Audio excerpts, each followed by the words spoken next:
Okay. All right, let's give it a couple of minutes here. Hang on. Let me get this screen set up properly. And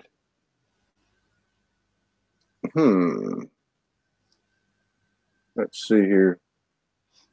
They'll be coming in a second. Let's see. All right. You can hear me all right? Yeah, and you can hear me? Yes, perfect. Okay. All right, we got 3 people in. It's a little bit of a delay. Still not showing here. Now, if you look on your screen, I think it's on the left side. 8, 9. Okay, if you look on the there's 14 in the house now. 14. Oh yeah, 14. Okay, if you look on the left side, there's something there's like a little icon, and it says click here to see comments. You see it? It says comments, but I can't see where it says click here. Just click on it where it says. Oh no, you just see the word comments. Yeah. That's okay. I'll yeah, there we go. Yeah. Oh, you got it? Okay. Okay. We got 26 people in the house. Let me just go down and make a little roll call here. Hello, everybody. Janet Gilliam, how you doing? Lotte Buse Jensen from Denmark. Katie Indicrow's in the house. Little Blu-ray. Sista. Teresa Soto, Jennifer Peters, Joseph Delaney. I'd like to talk to you, my friend. I admire your work. Peter Pan's in the house from Belgium. Mary Cromwell, what's going on? It's good to see you. Ion Boldy, Kathy Partlow, Richard Lowry, Kirsty Belleville. Thank you for your continued love and support and contribution. Yeah. Sophie, oh, they're coming. They're coming too fast now. I can't keep up. So let's formally roll this one out. I see some new faces. They must be friends of yours. Twin Flame from Holland. Joan Walker, Ireland's in the house. All right. So, and there's another one. Debbie from the Netherlands. Helena. I don't know all these people. You're pretty popular. So. Ooh. August Gathering in London 2019. Yay. All right. My name's Todd Medina. For those of you who don't know me, this is Soulspeaks 5D. This is our primary show on the Soulogy Network, which is 24/7, 365. And we're meeting that reality more and more every single day. Thank you, everybody, for your love and support and contributions. 62 people in the house today. We have a Soulspeaks 5D. It's a conversation with Elizabeth Rudwick. And Elizabeth is an intuitive healer, psychic, and artist of sacred sound and images, channeling a range of light language and portraits of ascended ones. She describes her work as interstellar shamanism, working as a channel with multidimensional ascended beings. Elizabeth sees people for one-to-one in person and remotely, focusing the last 3 years on supporting starseeds to awaken to their soul journey, path, and gifts. She also leads channeled workshops of sounds of light and teaches on ascension, Kundalini awakening. Most recently, Elizabeth has been called to work with Gaia and women in healing and activating the rebirth of New Earth. At heart of Elizabeth's connection with spirit is a relationship with Gaia's wilderness and sacred sites of the Western Isles and lands of the Arctic. That's a pretty expansive bio there. Welcome to the show. Thank you for sharing space with us and honor us with your presence today. Thank you, everybody, for joining us. If these shows resonate, please share. So how are you doing today in England? Tonight. It's been very intense few days. So a lot of I don't want to focus on this, but I've had a sort of heavier energies sort of blocking and things not quite flowing. So and then yesterday I just said enough of this nonsense. I don't want it anymore. So my boiler broke down, my electrics weren't working. And so then I just said, okay, I'm just imagining my boiler is going to work. And then I pressed the button and it worked. So, because it wasn't working. This is what I love about this show is, and being a part of it is such an honor because, this is what it's all about. More important than anything we've done already on this journey is what's happening right now. And I love what you said, because the energies have been off the chain, off the hook for the last few days. And it's interesting because it's obvious that these pure truth or pure love energies, universal energies, whatever you want to call it, are emphasizing, enhancing, and putting in our face our own stuff as well as that of others. And they kind of go together, because the more we look at our own stuff, the more we, I guess, accept and allow, respect, and honor the experience of others as well. You know, it seems like there's a lot of judgment going on. There's a lot of self-consciousness still going on. And it's very humbling to me to meet somebody who's got the pedigree that you have, that is open and honest and says, hey, I'm going through the same thing. Yeah. But what I wanted to start with what you said is, you know, the fact that you said, okay, I'm putting my foot down. Yeah. I've had enough of this. I'm going to push the button and my boiler's going to work, which is a physical representation of the energy of materialization, the magic, the alchemy that we are. How long did it take you in this little period we just went through to put your foot down? Well, I had a day of no electric, no internet, no heating. And so the next morning, it's very subtle. So when we work with our higher selves, or the higher vibration, it can come in very quietly. But it was like a little window, and I had this feeling that said, what if I could just open up the boiler door thing and make it work, press the button, because I've been pressing the button the day before, but I was all in a heavier space. And wouldn't it be funny that I fixed it before the boiler people came, and I just literally opened it up, went like that, and it was fixed, and I knew I was going to fix it. So it was an added affirmation of, yes, I was creating this reality, and it was as simple as that. But all that ego struggle, it is there's blocks all along the way. Yeah. I was just talking to a friend about the ego mind. My ego mind always comes in when there's going to be a huge leap, or if I've done a huge leap and it has a wobbly, it has a tantrum. Yes. Still does that, and now I'm kind of getting used to that.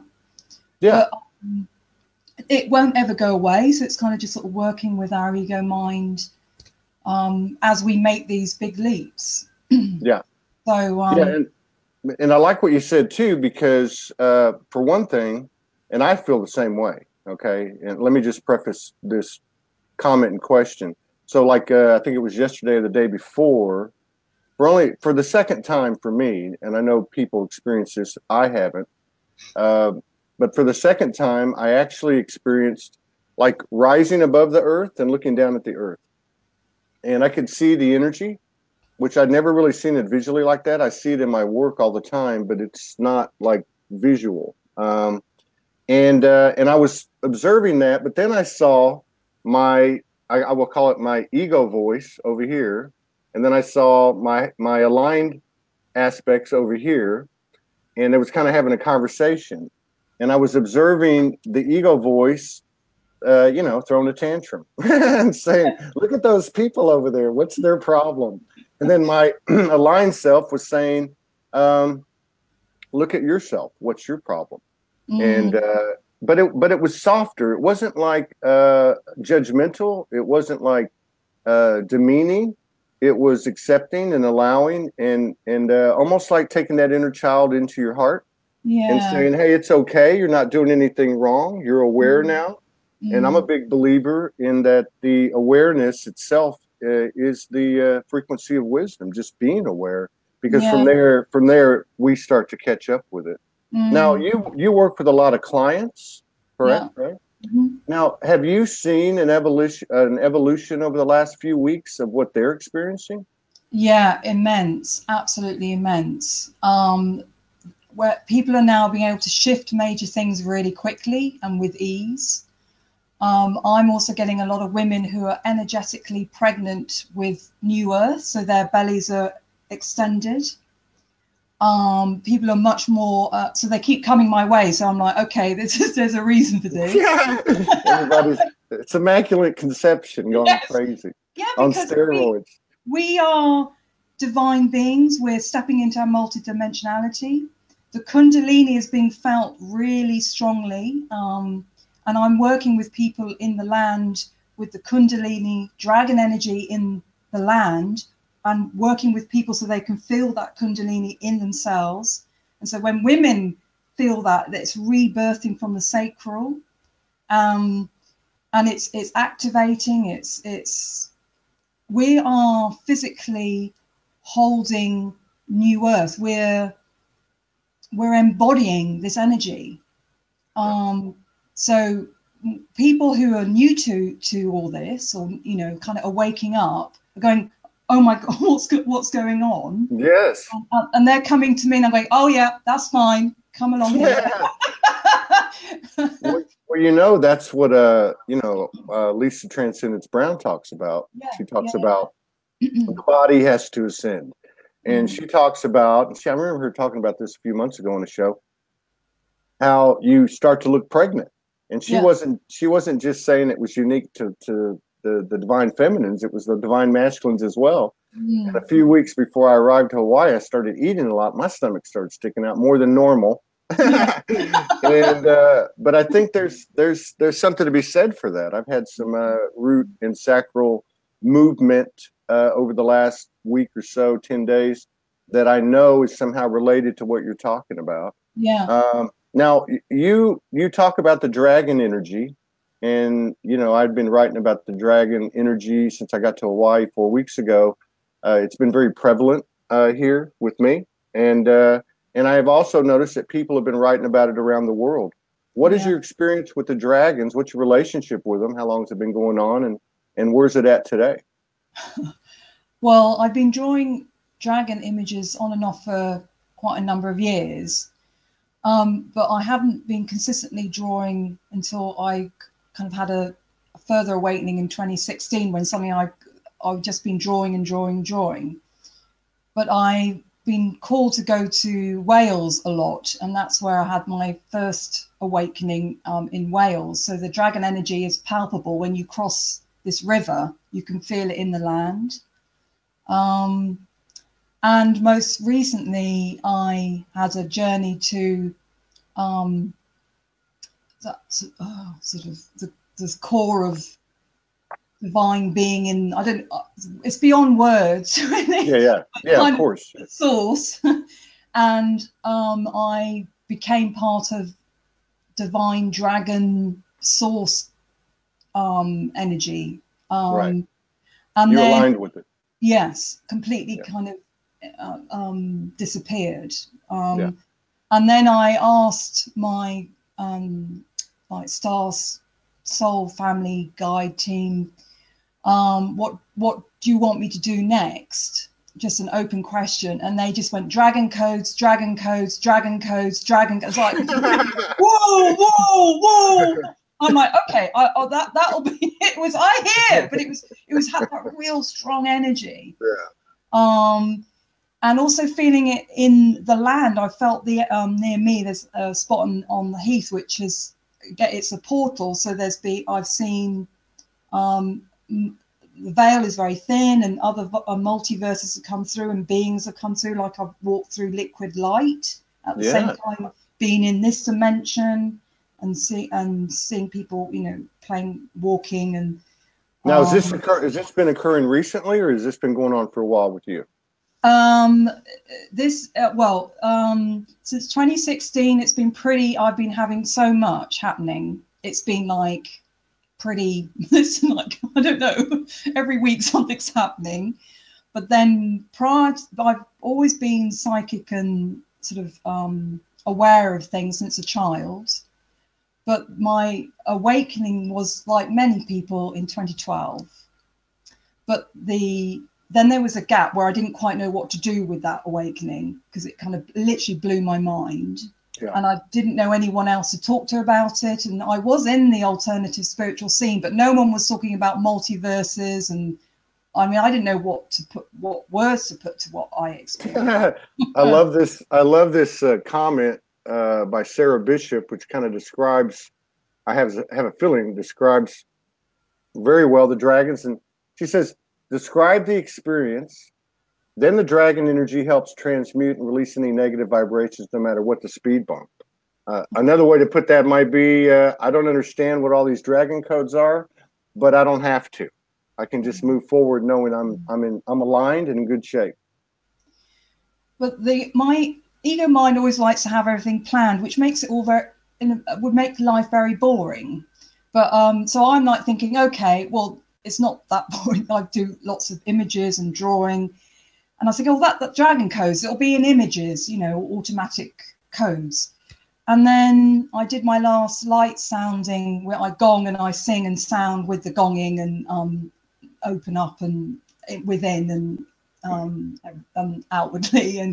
And at the end, I give people 5-10 minutes to absorb all the sounds. And I just felt called. I just got up and I started moving and dancing with the energies. So I was embodying the dragon codes, because I started doing like I'm like, yeah. And it's like, oh, that's what they mean. Yeah, I get that. Yeah, I get that. I can think of times on my journey where, you know, I'm in the middle of nowhere by myself and I start doing a ritual that I don't even know. It's just all made up as I go. And then when I'm done with it, I'm thinking, what the hell was that? But I realized later that that was some type of embodiment.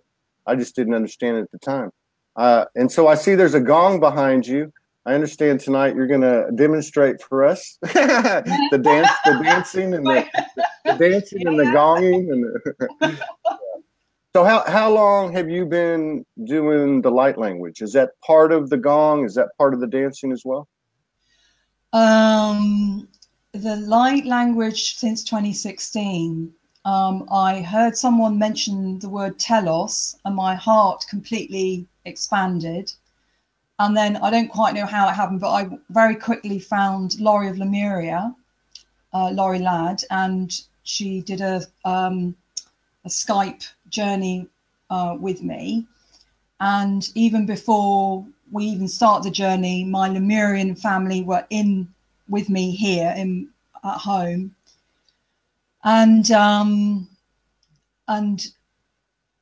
I just knew it was a coming home. I was like crying the whole time. I was trying not to I was like, you know, just trying to like be present, but I was like, oh my God, I'm home. And everything made sense. Why I love Gaia and I felt so at home in wilderness, but I didn't feel so much at home in, you know, in this world, this 3D world. And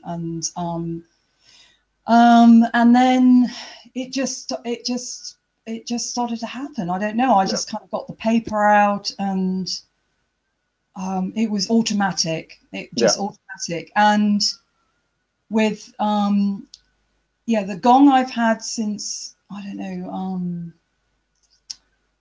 know when I first got the gong, maybe 2010. I'm not good with dates, especially now. I have a friend in Sedona that has one, and they're very, very powerful. Well, this one, powerful.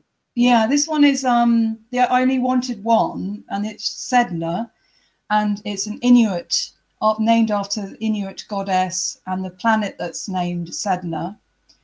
And she's very much like an ascension goddess in a way, because her story, the Inuit story, is that she was a human woman who got abandoned, thrown to this like demon, and then she escaped, and then her father tried to rescue her and then got scared of the demon, and then he was on a boat with her, and the demon was creating all this big elementals and thunderstorm, and the father thought he was going to lose his life, so he threw his daughter over the boat. The daughter was clinging onto the boat.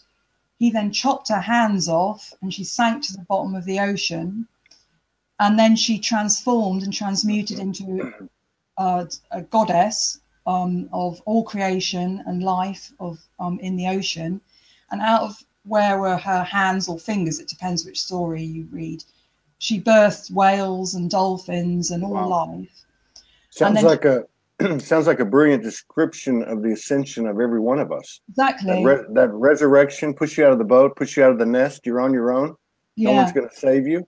and then to transform into your own divinity. Now Yeah. that so obviously she's tied to the Arctic, right? Yeah.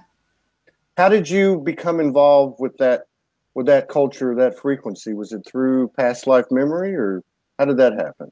Well, I was on a retreat on Dartmoor, which is an incredible wilderness in the West Country of England. You're literally tripping over fairy beings and ancestors. It's so palpable. And I was on a long weekend retreat with, yes, I can't remember the dates. I think it was 2009. And I was going to go with the same group to the Outer Hebrides. The Hebrides is Bridget, and Bridget is the goddess of this isle and of fire and water and very much light and enlightenment. So I knew I wanted to go to the Outer Hebrides. And it's got Callanish standing stones there, which are very, very powerful. So the energy, the divine feminine energy is very raw there and very alive. So I was like, I'm on board. I'm going with everybody in October. And then a lot of them were talking about going to the Arctic. And I'm like, no, I don't want to go to the Arctic. It's too scary, too expensive. No, I'm not going. And then in the middle of the night, I woke up and the spirit of the Arctic fox was staring at me in my face. And it was so physical. I screamed, I don't want to die, because it freaked me out. And then I went straight back to sleep. And then we were on sort of a retreat, a semi-silent retreat. So all day I was walking on the land thinking, oh my God, I think I'm going to the Arctic. And we had a circle in the evening and with a talking stick, and I was at the very end. So everyone was talking and I was trying to be present, actively listen. But my heart was like going like, boom, boom, boom. And it got to me and I said, oh, well, I woke up in the middle of the night, the Arctic fox, I was freaked, oh my God. And everyone just fell about laughing. They thought it was hilarious. I said, you're coming to the Arctic then, aren't you? And I felt so held. I found the money, everything came together. Of course. Went there and I had again, another past life memory of being in just north of, we went to North Sweden, so my past life memory was being up in sort of like the early civilizations in the Scandinavian area. Yeah, with the up in sort of South Russia, Outer Mongolia. I was kind of up there. Yeah. And but it was because it's, when you go up into the Arctic, it's pure wilderness, and there was such silence. And because it was in January, February, the sun always was setting and rising, and so there was just profound color. Wow. And snow is, I don't know, 12 foot deep. Wow. And people were like saying, oh, we want to see the Northern Lights, And I had no thing about it. But I said, it's going to be on the last night. It's going to be on the last night. And everyone's like, oh, well, why haven't got the Northern Lights? I said, well, just chill out. it's going to be. So they came on the Northern Lights. And that is, angels, and it's beyond words. Now, that sounds fascinating. It sounds like a great place to have a picnic. So, you're in England, and, obviously, like you said, you didn't have anyone to talk to about this back when this started.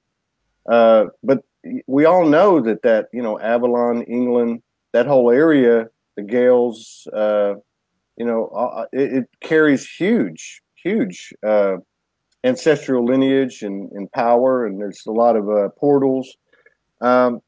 Do you find that you're able to find people and talk to people in the flesh who are experiencing the same thing that you are in that area? It just seems like there's so much power over there, so much ancient knowledge and wisdom in power places that you would start connecting with these people. No. No? Not in the flesh. Are you in London? I'm in London. I have been in the pagan alternative scene for over 30 years. Wow. And forever, since I was 19. And I've Wow. gone from different circle to different circle, different like subculture, and each had an element which I could relate to, but only part of the puzzle.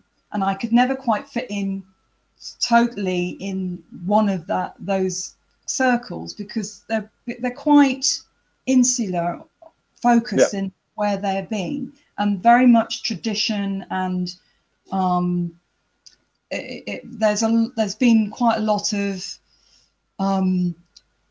need, craving for belonging, and so there's sort of hereditary initiations, and a lot of egos flying around. And Yeah, it's funny how that works, isn't it?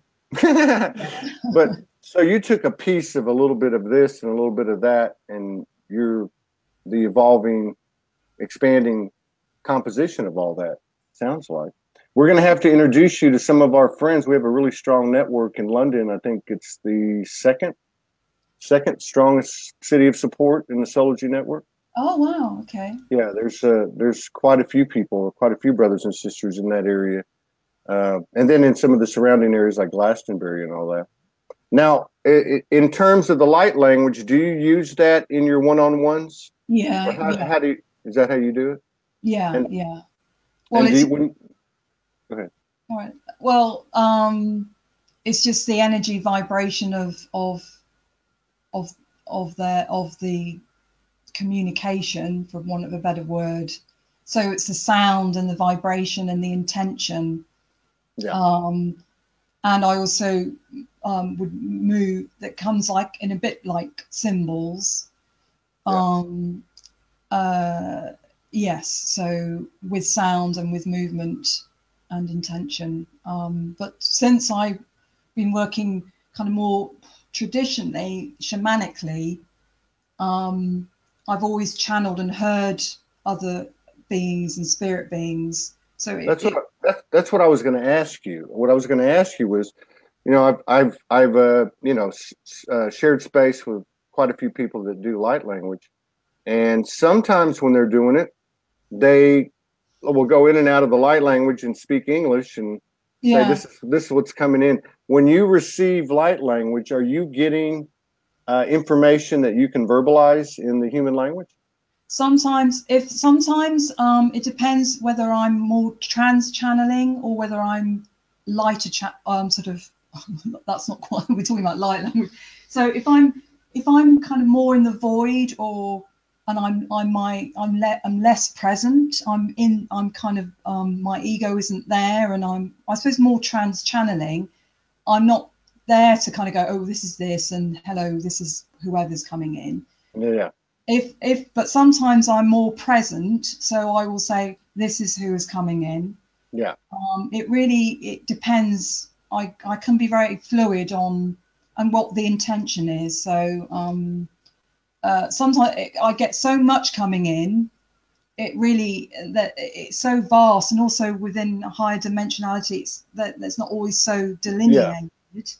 Right. Exactly. Now, just from your position, your perspective, and your experience, when you sit down with somebody and you incorporate the light language and all that goes with it into the session, do you feel that it is the frequency or voice, for lack of a better word, voices of the client, yourself, or external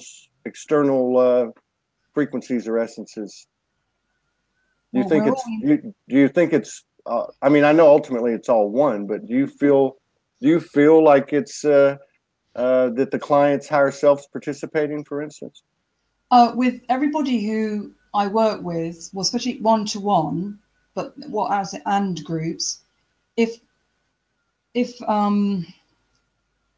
only when they are on board can any other doors be open for the higher vibrations beings to come through. If they're going no, and it could be they're fearful or whatever the blocks are, they block it. They can be blocking it consciously or unconsciously. Yeah. So whenever there's that permission and they're allowing, it's only needs to be a little window of light or opening, then whoever's beings, ascended beings, higher vibrations come in, and it's always I'm just kind of a tool for them. I'm like I'm just facilitating them to connect, to help them to connect. I'm not doing it for them. So exactly. That's always where the mark of a true practitioner, right? Yeah. It's not under the illusion that you're doing anything for them. You're the conduit and the facilitator. Yeah. Now you have obviously some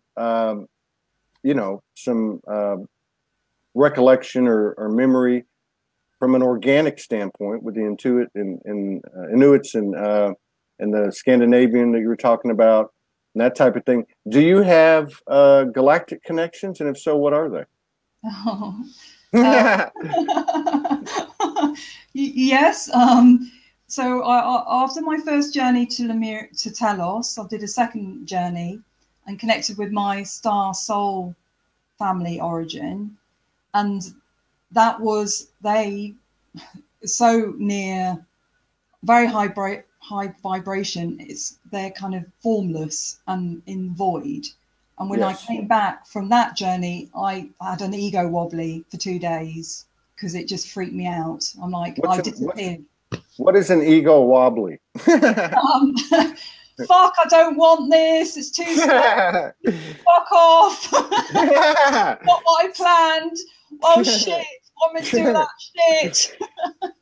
It's funny how when, at least in I think you're obviously a lot more experienced in these things than I am, but it's funny how when I got to Hawaii and started seeing all this dragon energy and some apparitions as well, it's funny how when that power of let's just call it the light comes in, there's also this other side of it that's this vast unknown that you have to accept with it hand in hand, And I love that you say that. Now, do you have any specific star family connections that you identify with more? Don't know whether you can see. I can see that a little bit. That's beautiful. Is that like a golden? Oh, what is that? That's powerful. Did you draw that? Yeah. Wow. So for 3 months, I had an experience of a light ship above my head. And I was aware at that point, okay, my ego mind doesn't want to see spaceships. Oh God, I really am losing it now. I'm seeing spaceships. And so then I was like, no, not here, not there, oh gosh. And then I said, okay, who are you? And they said, we're Arcturians. Yeah. And they're so full of love. And, and then I had this particular Arcturian come and said, look, I'm going to help you give a form to me. I'm pretty much formless now. And I said, well, if I draw you how you were, that's going to be a bit freaky for people, I think. And then she, because they're androgynous, said, we'll put a little bit more human because we're all a bit of everybody anyway. It really doesn't matter. It's about communicating our vibration. And so I shapeshift anyway. So just draw, I'll guide you about what to draw. Yeah.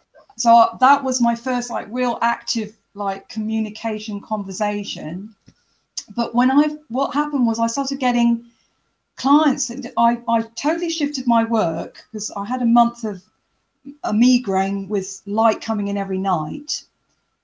That was in 2016, and I thought, okay, something's happening, and I decided to shift my focus, which was on spirit release, people coming in with demonic whatnots and everything, and it was bloody hard work, and I was getting really down with it. I have a skill with it, and I said enough. I've had enough of that. And then the migraine came and the light. And then I started getting people that were starseed people. So I'd be meeting them and I'd be told, oh, you're from Sirius and you're from Andromeda. And I'd be able to journey there with them and say, well, I'll take you there and you can meet your guys. And every time I've done that, pretty much I haven't been in, my soul's been everywhere, been around a long time. So I've been around pretty much everywhere, not Andromeda, but so I can tell the vibration, like of the different star families. Yeah.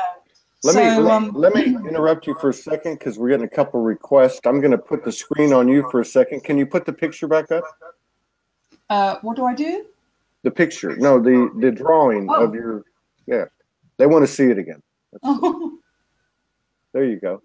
Wow, that is profound. Wow, amazing. Thank you. Yeah. Now you talk about you're saying that you have the skill and ability and function of introducing people to maybe one of their home planets or star families to meet their guides. Have you found that these star seeds that you're working with are able to sustain a relationship with their star families after working with you a little bit? Sometimes not. Sometimes again, I think they can have struggling with their ego selves. They can have an ego wobbly, right? Yeah. Often they don't have the support of people around them. They feel quite isolated. They don't know how to talk with that extended family. But mostly, yes, they feel like, oh my God, everything makes sense. They feel they've come home. Yeah. Often this is interesting, that happened to me. So when you connect with that homecoming, one can get stuck in the grief and the loss of leaving that place. Yeah. So I had that for a while when I reconnected to my Lemurian connection, because that was so blissful. And then I'm like, fuck, why did I choose to come and live in this plane? Whose idea was that? Because it's been really hard. And it was your idea. Yes. That's why they're always laughing at us. I know. Wow. But I think I get that they totally respect and honor us. I mean, we're like the darlings of the universe. This is the big deal going on right now. Yeah. See, back to the star families. So how, if you would, how would you, because this is becoming more and more widely accepted. Yeah. Like we said at the top of the show, awareness itself is knowledge coming in, but we got to take some action and convert that to wisdom. How would you go about, outlining for anybody, any of us, to connect to our star family lineage, our home planets, that type of thing? Thinking about how I work with people, most people who come my way are not embodied. So they're walking around with a lot of trauma. So they're not actually in their body and not connected to Earth. A lot of star seeds have difficulty with actually anchoring to Gaia. So I would say, often I say to people, walk barefoot on the Earth so you can feel Gaia's energy and feel held with Gaia. Because if you're not embodied and you want to be somewhere else, so you're not present in the present moment. Yeah. So being present in the moment as well. And it's all about connecting with the heart. So you can talk about you need to do this and that with your chakras, or do this. Yeah. It's not. But what you're saying is the heart is the telephone. Yeah. So we get into our heart, connecting with Gaia, and then we dial the number. Yeah. Yeah, it's that easy, and we make it difficult. Yeah. Ask and you shall receive. Knock and the door will be opened. Right. Yeah. Some of those old sayings in the old sacred books do apply. Now, go ahead. Also, finding places where you're not in the noise and the heavy vibration, and not being too hard on ourselves. Because if we're working 9 to 5, we've got kids, responsibilities, we're knackered, maybe not eating the best that we can. So certain foods will lower our vibration. So finding spaces where we're more relaxed, that we're feeding our body well. So being out in nature, you're away from that noise, that heavier energy vibration. Yeah. And so when you're more relaxed, you more got that higher vibrational nourishment.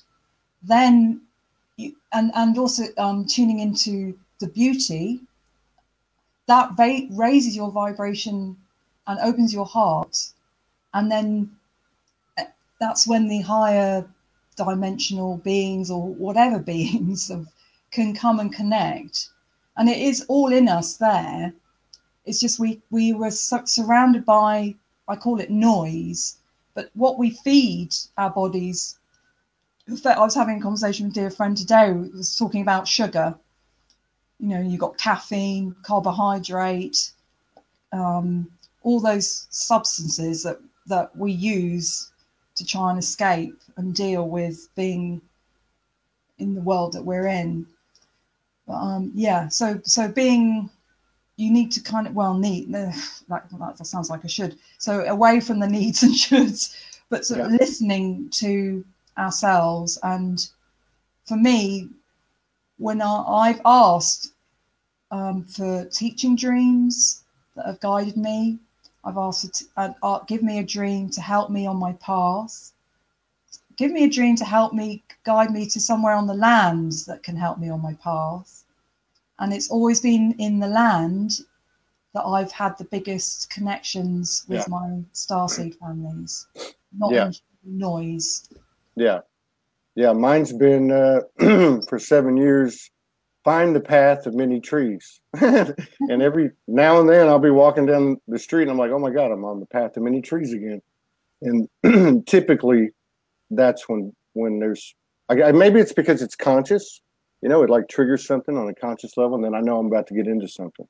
It happened to me when I first got here to Hawaii and ran into the dragons. That was quite interesting. Now you work pretty close with the dragons or understand them pretty well. It seems like you do. It's still quite recent, to be quite honest. Is it? Okay. But having said that, I only the other day found a picture that I'd hidden away. It's like ego mind. Yeah. And I'd done it years ago, and I thought, why have I hidden that away? I've got and I put it on my wall now, and it's got a dragon with I can get it. Hold on. Yeah. She hid it away because she didn't want them to put her in the loony bin. Well,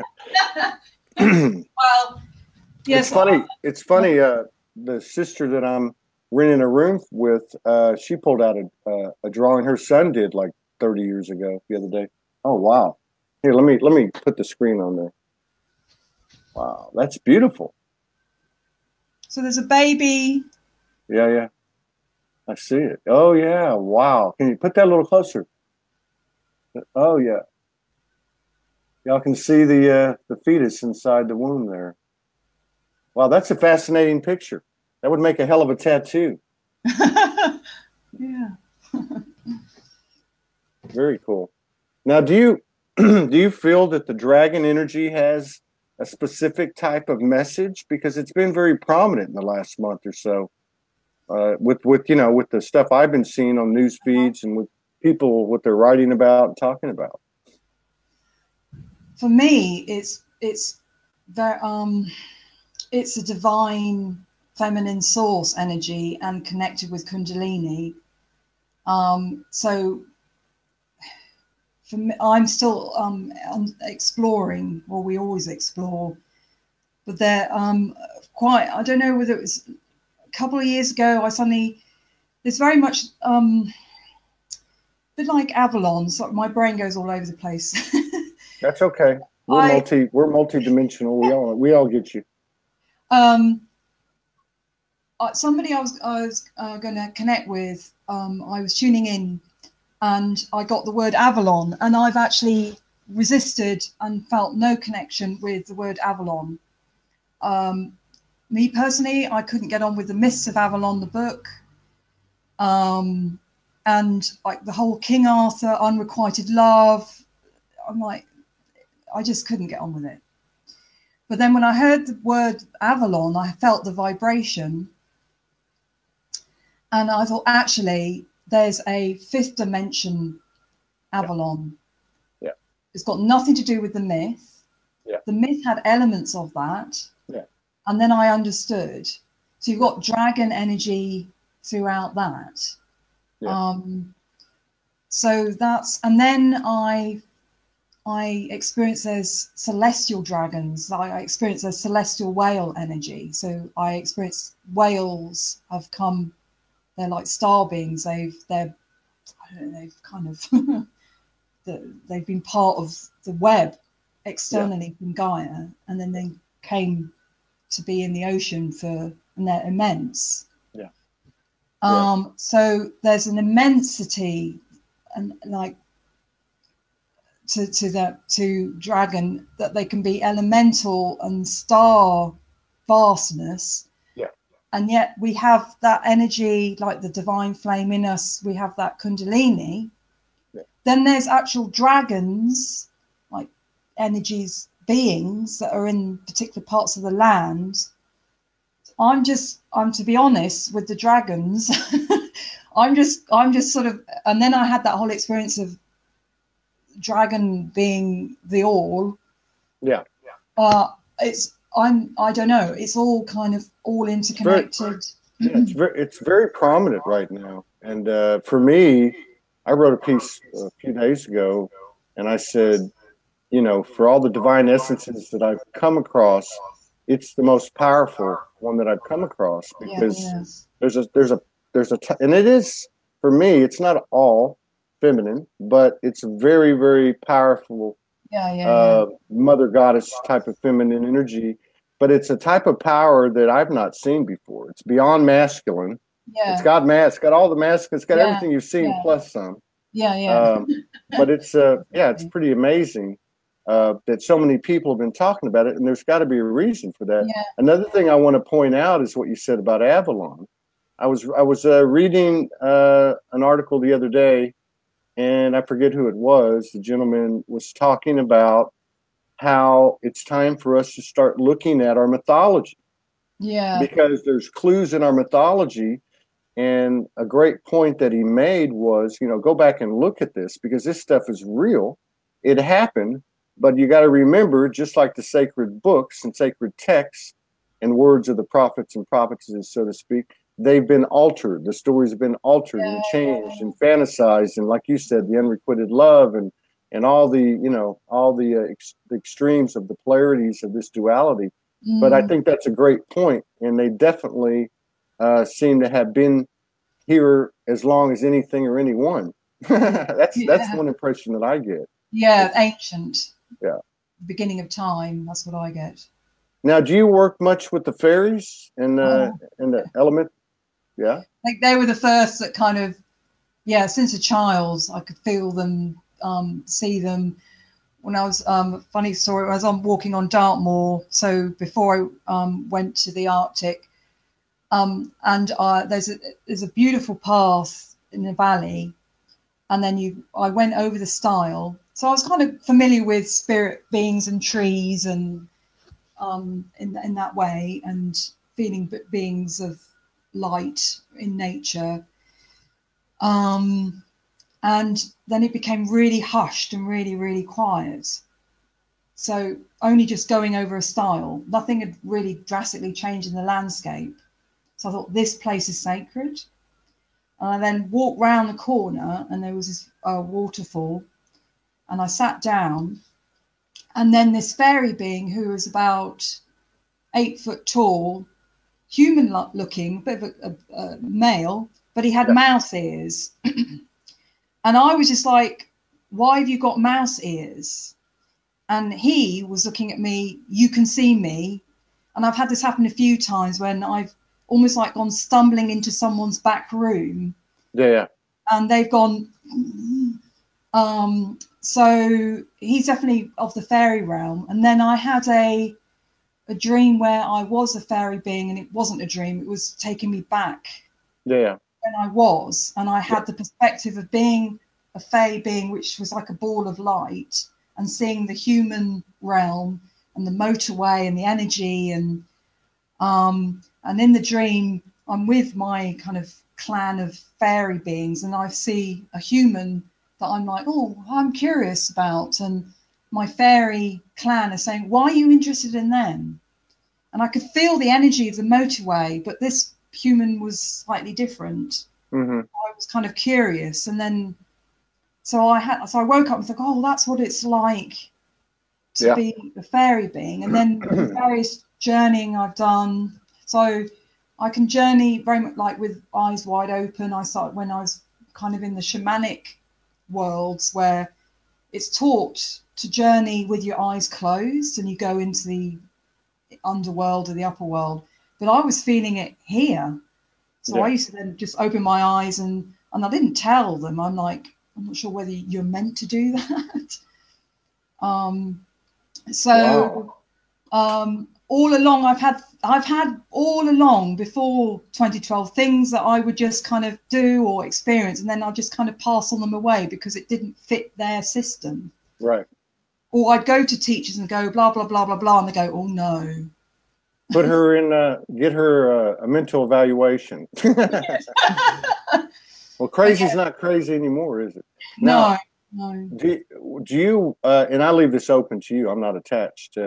Would you like to do some light language or anything with us? And, you know, if so, let us know what you're doing and what we're getting into here. Whether we're going to be seeing some fairies and elves and probably Sasquatches and dragons.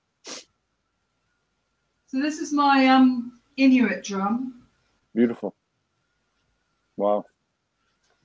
Is that the fox, the Arctic fox? Yeah, someone made it for me. Wow. Wow, that is amazing. Absolutely amazing. Is that a painting? It's wool. Yeah, I was going to say it looks like it's raised. It's three-dimensional. Yeah. Wow.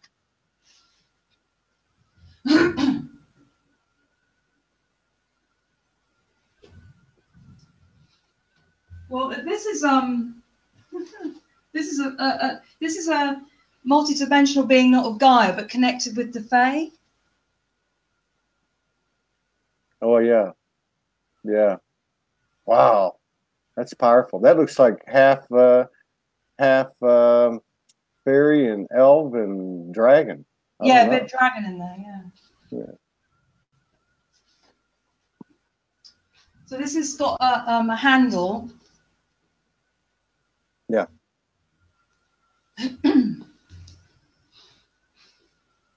Thank you for this. It's a pleasure.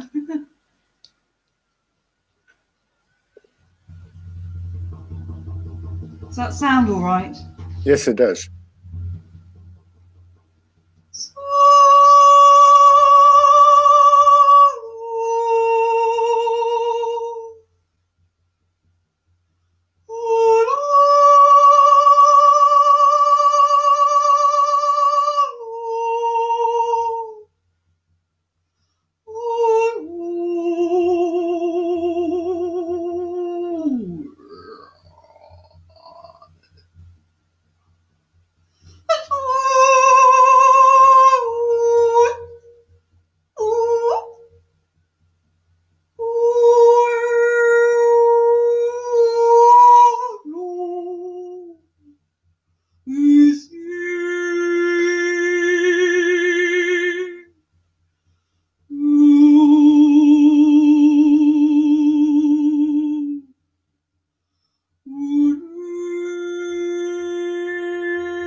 Mm.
I sort of semi. So no, that I want to say. Come in now. So. No, you know, that is probably the most multi-dimensional expression of. It's not even doing it justice to call it light language. I saw and felt and heard so many different essences in there, including the whales, dolphins, elves, fairies, dragons. Yes, they're all like galactics. Yeah, no, very powerful, very broad. In other words, put out a lot of different energies. Some people are talking about healing, but whatever the word is, different things. Different frequencies, opening code, and those who will listen live and might listen on the replay. That was amazing. That was absolutely amazing. If you'd asked me when I was given Soulogy a few years ago, if I would be hosting and sharing space with these type of expressions, I would have said, no, I don't even know what that stuff is. But it's amazing because so many souls like yourself have been doing this for so long, and hiding in the background.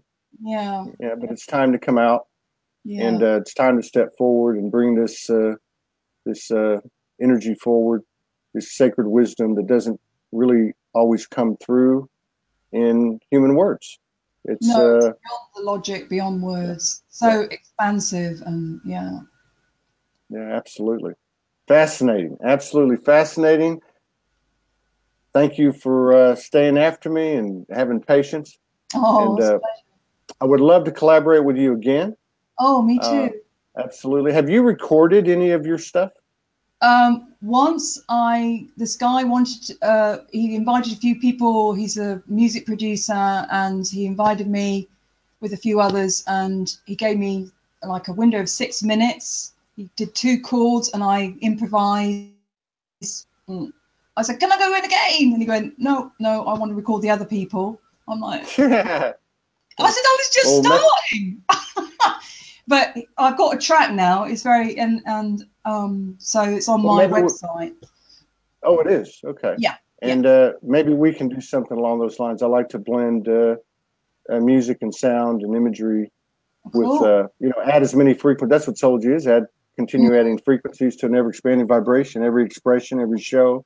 It's not about what's been done. It's about what we can do with what we have, and incorporating our experiential frequencies into it, whether they be this incarnation or the ones that we're remembering. So I think it's fascinating, absolutely fascinating. I really enjoyed doing this show with you today. Oh, me too. Can you make sure that you put your links in the comments? Okay. And then let's get together in the future and collaborate again. Thank you so much for sharing space with us today and sharing your incredible, unique skills and talents and abilities. And you do, I think it's beautiful what you're doing, and your energy. It's divine masculine energy and connecting there. And when you first arrived at Hawaii, when you're talking about the dragon energy, I could just feel it coming through. So it's in my face. It still is. So, I have a feeling I'll be seeing some dragon here in the next day or two. I've been getting prepared for it. In lucid dreaming, I've been hearing what is it? Let's see. Purge what is not real and merge with what is. Wow. And I'm having these lucid dreams of, they don't always make sense, but I'm getting the message, which is that wasn't real, that wasn't real, that wasn't real. Yeah. And you just let it go, let it go, let it go. Represented by people and experiences and that type of thing. Well, thank you so much. Thank you. I know you had to stay up late for me. Next time we'll do it a little earlier. And I just want to say thank you on behalf of everybody that's here, to everybody and from everybody. Thank you, Elizabeth, for joining us today. You take care. And you. Bye. Peace out, everybody. We'll see you in a little bit. Coming back on with Grace.